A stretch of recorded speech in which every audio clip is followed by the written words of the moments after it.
No período de férias, e o consumidor que pretende viajar deve ficar atento às orientações do Procon estadual. Para se ter uma ideia, até novembro deste ano, só em Mato Grosso, foram registradas 1.722 reclamações sobre viagens na plataforma online do consumidor. E é para falar sobre esse e outros assuntos que está aqui ao vivo no estúdio do Jornal do Meio-Dia a secretária adjunta do Procon de Mato Grosso, Márcia Santos. Boa tarde, secretária, e seja bem-vinda aqui ao Jornal do Meio-Dia. Obrigada, boa tarde. Boa tarde. Secretária, antes de falar aí das viagens, como a Camila registrou aí o número de reclamações, a primeira orientação agora para os consumidores nessa época de tantas compras de Natal, de Ano Novo, qual a principal orientação para o consumidor quando ele não ficar satisfeito com o que ele comprou ou recebeu de presente? Sim, o Código de Defesa do Consumidor, ele obriga o fornecedor a fazer a troca do produto no caso de defeito ou de vício, né? Mas para aqueles casos em que é um presente e aí o fornecedor, ele muitas vezes, para conquistar o consumidor, o cliente, ele acaba ofertando essa possibilidade de troca por motivo de gosto, de tamanho, não serviu. Então, nesses casos, é sempre importante o consumidor pedir essa informação, que ela esteja escrita ou na nota fiscal ou na etiqueta do produto. E aí, sim, possibilitar essa troca, não por motivo de defeito, né? Por qualquer outro motivo. Então, secretária, ao comprar numa loja física, geralmente não, como está na lei, o consumidor ele não tem esse direito à troca se não houver algum defeito ou vício, né? Simplesmente porque não gostou. Mas a loja, para manter ali um bom relacionamento, acaba trocando, já é de praxe. O mesmo não acontece nos sites, né? Nas compras online, que o site tem o dever de ou reembolsar ou trocar mesmo, né, em caso de arrependimento, né? Isso até não traz assim uma situação que o consumidor fica mais confortável para comprar no site porque sabe que somente se arrepender em 7 dias já pode trocar? A diferença é que quando a pessoa vai comprar na loja fisicamente, ela escolhe o produto, ela olha, ela pega no produto, sim, ela vê todas as características, né? Diferentemente do que ocorre na compra online, que você está lendo somente as informações, então por isso que o Código... Por mais que tenha uma imagem, né? Isso, por mais que tenha a imagem, mas você não tocou no produto, você não conseguiu visualizar o produto ali frente a frente, né? Então, aí o Código de Defesa do Consumidor, ele possibilita esse direito de arrependimento, que o consumidor ele pode fazer a devolução do produto sem justificativa nenhuma e ser reembolsado do valor que ele pagou, inclusive do frete. E a loja online, então, jamais pode se recusar dentro de 7 dias a receber o produto de volta. Exatamente, esse prazo de 7 dias a contar do recebimento do produto pelo consumidor.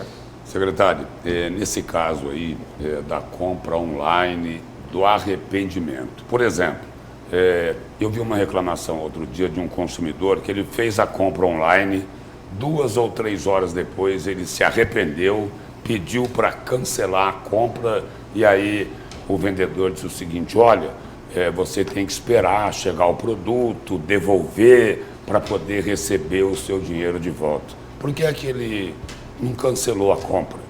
Não era muito mais fácil? O fornecedor aí ele estava descumprindo o Código de Defesa do Consumidor, né? Porque a partir do momento que o consumidor ele se arrepende, ele pode exercer esse direito de arrependimento, contactando o fornecedor, informando do direito do arrependimento e solicitar o reembolso. Secretária, e um caso emblemático, né, que muitos consumidores no Brasil agora com certeza estão amargando, né, o fato de não poderem viajar, estou me referindo à empresa 123 Milhas, que depois foi constatado um caso de pirâmide. Como que está essa questão aqui no estado? Muitos consumidores foram lesados, alguns tiveram o seu direito atendido, receberam alguma indenização ou não. E isso serve de alerta? Que lição fica para os órgãos de controle, Procon, até o próprio CAD também, sobre a livre concorrência? Infelizmente, o caso da 123 Milhas fugiu aí da competência do Procon, agora está lá no judiciário.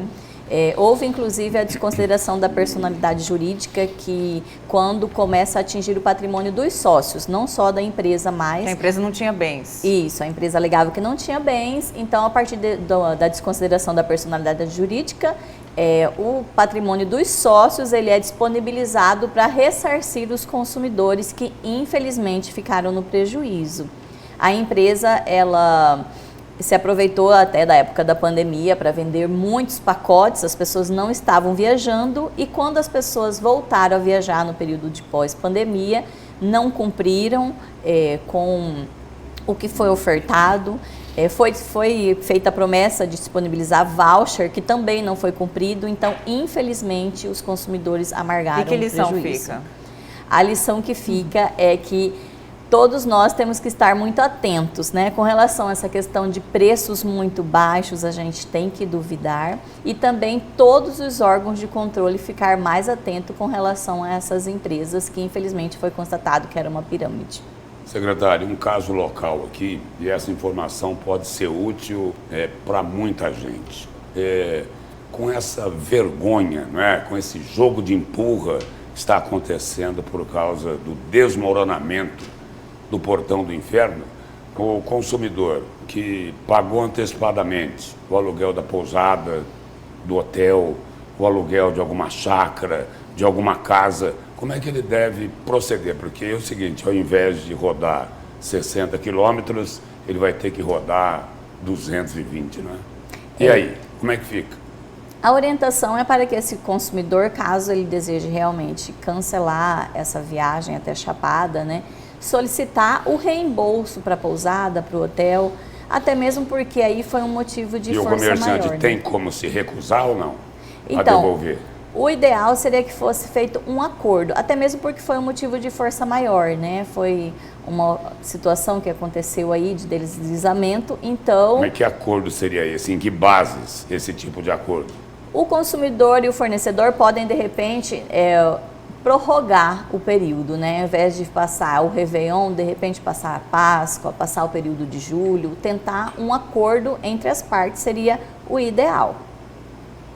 Agora, secretária, em relação a esses golpes na internet, né, sites que se passam por empresas oficiais, muitas pessoas acabam ali acreditando, né, por mais que tenha todos os avisos, e aí, quando menos esperam, acabam caindo em golpes. Como averiguar a autenticidade desse site, dessas empresas, especialmente na hora de fazer o Pix, o destinatário é diferente, existe uma série de indícios, mas muitas vezes o golpe é tão bem arquitetado que não se percebe. Quais as orientações do PROCON? Primeiramente, não acessar links recebidos em e-mail, em aplicativo de mensagem instantânea ou mensagem de texto do celular. Preferencialmente, digitar o nome do fornecedor lá na barra de pesquisas e tentar identificar se realmente aquele é o site oficial. Quando for fazer um pagamento, identificar ali o nome do recebedor. Se tiver no nome de um terceiro, por exemplo, ao invés de estar no nome da concessionária de água, de energia, ou da empresa lá de móveis, de eletrodomésticos, não fazer o pagamento.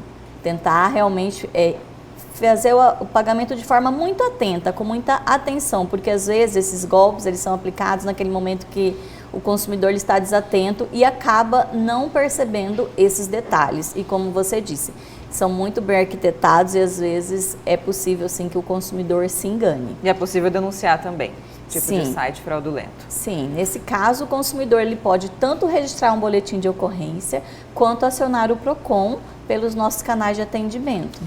Quando é o golpista comum, ter certeza de quem está pedindo para pagar aquele boleto ou transmitir um Pix é mesmo o parente da pessoa, né? Tem que ficar atento e colocar... Mesmo nome, mesmo CPF, enfim. Né? Verificar o nome sempre do recebedor, né? Secretário, obrigado pela presença e pelas informações aqui no Jornal do Meio Dia. Muito obrigada pela oportunidade. Obrigada.